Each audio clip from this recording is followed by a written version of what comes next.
السلام عليكم. هنكشف لكم الحقيقة المرة. ايه اللي حصل ورا الأبواب المغلقة؟ يا جماعة، النهاردة احنا مش جايين نهبد ولا نألف سيناريوهات. النهاردة احنا قدام ملف بيجمع حقائق وتصريحات، لقطات فيديو وثقت اللي حصل جوه أوض ملابس منتخب مصر ليلة الخروج من المونديال. الحقيقة أحيانا بتكون صعبة، بس هي الطريق الوحيد عشان نفهم ليه الحلم ضاع. الحقيقة الأولانية هي إن كان في انهيار للتواصل الفني. الشوط الأول كان منتخب مصر واقف على رجليه بيلعب تكتيك غلق المساحات، واللي دربه حسام حسن. فجأة بين الشوطين حصل تغيير في الاستراتيجية خالص. الحقائق بتقول إن التغيير اللي حصل هو خروج هيثم حسن، ما كانش متخطط له في بداية المباراة نهائي، وده بان من لغة جسد هيثم وهو طالع. كان باين عليه إنه مستغرب مش مقتنع. في تقارير من جوه البعثة أكدت إن في خناقة أو نقاش ما بين حسام حسن وبعض من أعضاء الجهاز الفني كان حاد جدا في الاستراحة. قول يعني كان في خناقة على خفيف، وكان في اختلاف على فكرة المخاطرة الهجومية بدل من إنهم يحافظوا على التعادل. الحقيقة التانية، عامل الضغط النفسي الخارجي. احنا مش هننكر الواقع، اللقطة اللي انتشرت في المدرجات انهم رفعوا علم اسرائيل كانت واضحة لكل في الملعب. اللعيبة كانوا شايفينها، الجهاز الفني وتحديدا ابراهيم حسن كان موجود وشاف ده، وطبعا اتغاظ. حاولوا يمتصوا غضب اللعيبة، لكن الحقيقة ان التركيز الذهني كان انهار خالص. اوضة الملابس كانت مشحونة لدرجة ان التعليمات التكتيكية في الشوط التاني ما تنفذتش بشكلها الصحيح. تريزيجيه لما نزل كان واضح عليه انه مضغوط ذهنيا، وده اللي خلى ميسي يراوغه في الجون الاول وعارف يحطه وبسهولة، لان تريزيجيه كان بيلعب بمشاعره مش بمهمته التكتيكية، فميسي بخبرته فهم. الحقيقة التالتة، كان في انقسام في توزيع الادوار. ليه تريزيجيه بالتحديد؟ الحقيقة ان التغيير ده كان هدفه تأمين الجهة اليسرى، بس اللي حصل في أرض الملعب كان العكس خالص. ده بقت ثغرة مهمة جدا في الجهة دي، وعلى أساسه عرف يخش ميسي ويحط جوانه.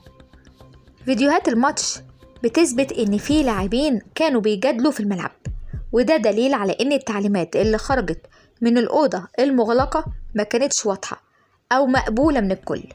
يعني حسام قال كلام واللعيبة ما كانتش مقتنعة بيه. إيه اللي اتقال جوه؟ محدش عارف، بس واضح ان كان في فقدان للسيطرة على أوضة الملابس، ودي حقيقة محدش يقدر ينكرها، لان كان في أداء مش كويس خالص في الشوط التاني. احنا مش جايين نهاجم حد، احنا بنحلل الوقائع. حسام حسن مدرب ليه تاريخ، بس في ماتش الأرجنتين الواقع بيقول ان القرارات اللي اتخذت جوه الأوضة المقفولة كانت رد فعل على أحداث المباراة، مش خطة مدروسة. النتيجة ضياع المجهود البدني اللي اتبذل في الشوط الأول، وراح كل المكسب اللي احنا كسبناه. يا جماعة، الحقيقة هي إننا محتاجين مراجعة شاملة، مش مجرد تجديد ثقة. إعلاميين كتير، محللين كورة، رياضيين، ناس من كل مكان في العالم قالوا إن كان في أخطاء في لعب الفريق المصري، وده اللي خلى الثغرات اللي لعب عليها الأرجنتين بعد ما كانت مصر مسحاهم أو قول مقطعاهم. الجمهور من حقه يعرف، اللعيبة محتاجين يتحملوا المسؤولية. الجهاز الفني لازم يصرحنا باللي حصل بوضوح، بعيد بقى عن الشعارات. دي كانت الحقائق اللي احنا رصدناها من غير أي تجميل للواقع. يعني لو لاحظت كده لغة الجسد هتفهم ايه اللي حصل بالظبط في الاستراحة ما بين الشوطين. وبكرة لما الأيام تعدي الحقائق دي هتبقى هي المرجع لكل واحد عايز يعرف ليه خرجنا. احنا مش بنهاجم، احنا بنحاول ان احنا نشوف الموضوع من زاوية تانية. لغة الجسد فضحت المستور. ايه اللي حصل في الممر اللي بيوصل لأوضة الملابس؟ احنا بنتكلم عن الفوضى التكتيكية. هندخل بقى دلوقتي في عمق المشهد. الكاميرات بتصور 90 دقيقة كورة، بس في 15 دقيقة ما بين الشوطين في ممر ضيق ولحظات صمت. هي دي بقى اللي بترسم فيها مصير الماتش أو قول الشوط التاني. احنا هنا هنحلل لغة الجسد، حقائق اللي حصل في الممر اللي بيوصل لأوضة الملابس بتاعة اللعيبة. بعيد عن التوقعات، احنا مش هنخمن، لكن هنقول ايه اللي حصل من لغة الجسد. الحقيقة الأولى اللي محدش يقدر ينكرها: تفكك منظومة التعليمات. الكاميرات رصدت حسام حسن وهو بيتكلم مع هيثم قبل التبديل. لغة جسد هيثم بتعبر عن انه مش مستوعب او عنده اعتراض، وطبعا الحركة ديت واضحة جدا. لما لاعب بحجم هيثم يخرج وهو في قمة عطائه، لغة جسده بتنقل رسالة لباقي الفريق ان الخطة اتغيرت، وده اللي احنا مش متفقين عليه. يعني كان فاضل 10 دقايق، ليه تخرج هيثم اللي كان ماسك الماتش والملعب قادر يسيطر عليه؟ ليه تخرجه في أهم وقت، وهو ده الوقت اللي الدنيا ضاعت فيه؟ ده خلق حالة من التوهان في الملعب. اللعيبة حست إن في حاجة غلط بتحصل، مش ده الاتفاق. أصل اللعيبة مش مجرد آلات، اللعيبة بيشوفوا تصرفات بعض وبيحسوا بالتوتر اللي ما بين الجهاز الفني وما بين بعض. يعني اللي حصل لما هيثم طلع استغرب: انتوا بتطلعوني ليه؟ الحقيقة التانية ان كان في خناقة صامتة كده، في لقطة رصدتها الكاميرات في الممر لأوضة الملابس. خناقة واضحة جدا بين واحد من أعضاء الجهاز الفني ولاعب من القوام الأساسي للفريق، ومش هنقول مين، احنا مش هنألف ونقول قالوا ايه، بس كان في حدة في ملامح الوشوش.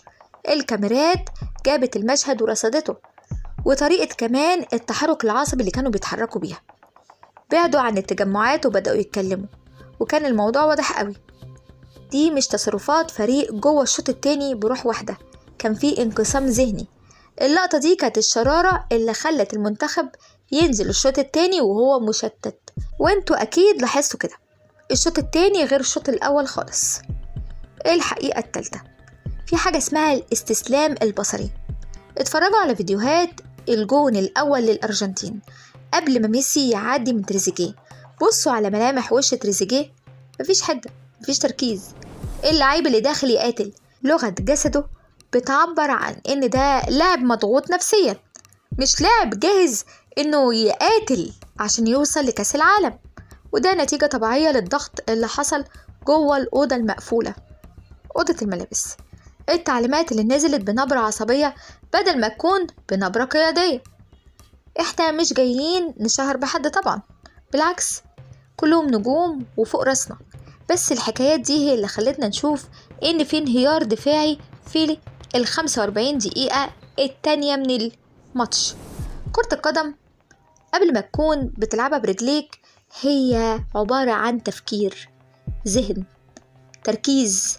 لو ركزت هتوصل، لو مركزتش وتهت كله بيروح، رجلك كمان هتخونك. اللعيبة اللي احنا بنشوفهم أبطال هما في الآخر بشر، اتأثروا بالجو العام، حسوا ان في تعليمات متضاربة. هيثم طلع واحنا مش متفقين، تريزيجيه نزل واحنا مش متفقين. انا مش بدافع عن حد، انا بس برصد اللي حصل فعلا على ارض الواقع واللي الكاميرات رصدته. الخروج من المونديال درس صعب جدا. الحقائق اللي احنا قلناها دي هي اللي لازم نتعلم منها عشان ما نكررش المأساة تاني. المنتخب ملك لكل مصري، والشفافية هي أول خطوة في طريق الإصلاح. حاولت أوصل لكم قصة كواليس المونديال واللي شافته الكاميرات واللي رصدته بلقطات سريعة، فسرناها بالوقائع وفسرناها بلغة الجسد عشان نقول لكم ايه اللي ممكن يكون حصل في أوضة الملابس. خناقة في الممرات، هيثم اتغير من غير ما كان في أي نية للتغيير ولا اتفاقية إن ده هيحصل، وده اللي خلى اللعيبة كلها تتلخبط مرة واحدة. ولو أخدتوا بالكم من بعد خروج هيثم ونزول تريزيجيه والدنيا اتلخبطت خالص، واللعيبة فقدوا تركيزهم نهائي وحسوا إن في لخبطة وتضارب في التعليمات، وده اللي كان السبب في نهاية الماتش. أنا مش بحمل أي حد أي مسؤولية ولا بهاجم أي حد، الناس دي عملت اللي عليها وزيادة، تعبوا، قتلوا، انتحروا جوه الملعب. لكن هنقول ايه؟ قدر الله وما شاء فعل، وكل حاجة بتبقى بنصيب. وبصراحة احنا وصلنا لمكان ما وصلناهوش قبل كده في التاريخ كله. يعني احنا أول مرة نوصل للدور ال16. طبعا مش بقعدتنا قدام التلفزيونات واحنا بنقزقز لب وبناكل فشار، لأ، بتعب وعرق لعيبة وجهاز فني طلعت عينهم على ما وصلوا للمكان اللي هما فيه من قبل المونديال وفي المونديال نفسه. يعني الناس دي وصلت بتعبها وعرقها وطلوع روحها، لكن هنقول ايه؟ الطريق وقف لغاية هنا، ودي اللي حصل. نقول بقى أخطاء، نقول نصيب، نقول ظلم، في الآخر النتيجة واحدة: خروج مصر من كأس العالم.